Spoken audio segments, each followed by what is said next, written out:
Добро пожаловать в мой канал.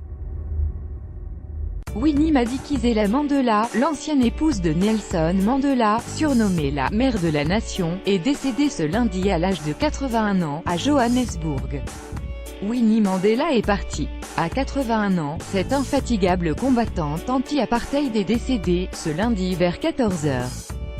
C'est avec une grande tristesse que nous informons le public que Madame Winnie Madikizela Mandela est décédée à l'hôpital Milk Park de Johannesburg lundi 2 avril, a annoncé son porte-parole Victor Dlamini.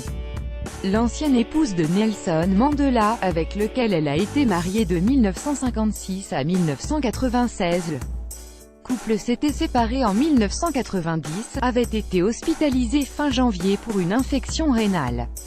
Plus grand que à lire, Winnie Mandela, la nation arc-en-ciel est un mythe total, l'assistante sociale devenue combattante. Nelson et Winnie Mandela en 1991, le premier vient d'être élu à la tête de l'ANC.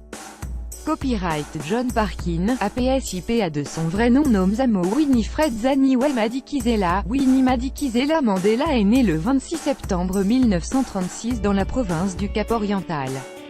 Devenue assistante sociale, elle se marie avec Nelson Mandela en 1956. Lui a 40 ans, elle 21, lorsqu'elle devient la seconde épouse de celui qui deviendra la figure emblématique de la lutte anti-apartheid et, plus tard, le premier président noir d'Afrique du Sud. Je suis le produit du peuple de ce pays, le produit de sa lutte. Quelque temps seulement après le mariage, Nelson Mandela entre en clandestinité. Lorsqu'il est arrêté, en 1962, Winnie Mandela reprend le flambeau du combat à l'extérieur. Pas en liberté. Harcelé, brutalisé, violenté, emprisonné à au moins 3 reprises avec de très longues périodes d'isolement total, torturé, banni, pendant 30 ans, Winnie Mandela va subir dans sa chair l'âpreté du combat et la violence raciste du pouvoir blanc. Je n'ai jamais cherché à devenir ce que vous appelez une icône. C'est l'histoire qui m'a fait ainsi. Je suis le produit du peuple de ce pays, le produit de sa lutte. Mon peuple et moi avons combattu côte à côte face à la violence de l'apartheid, face aux balles, face à la haine.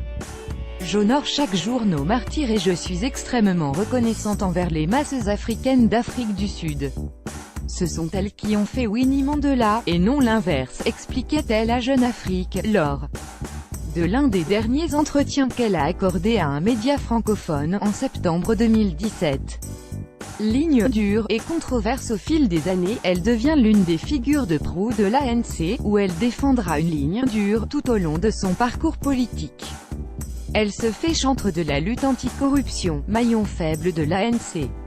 Elle déclenche aussi polémiques et controverses, notamment lorsqu'elle appelle implicitement à la violence contre ceux considérés comme des traîtres à la lutte anti-apartheid, lorsque le pays sera enfin libéré du joug du pouvoir raciste. Ces affidés, réunis au sein du Mandela United Football Club, MUFC, se montreront particulièrement violents. En 1998, Winnie Mandela sera d'ailleurs reconnue coupable politiquement et moralement des énormes violations des droits de l'homme par la Commission Vérité et Réconciliation, TRC, chargée de juger les crimes politiques de l'apartheid pour les actes commis par les nervis du MUFC. Nous ne sommes pas libres car nous n'avons pas la liberté économique. Devenue vice-ministre de la Culture lendemain des premières élections multiraciales de 1994, elle sera éjectée du gouvernement moins d'un an plus tard.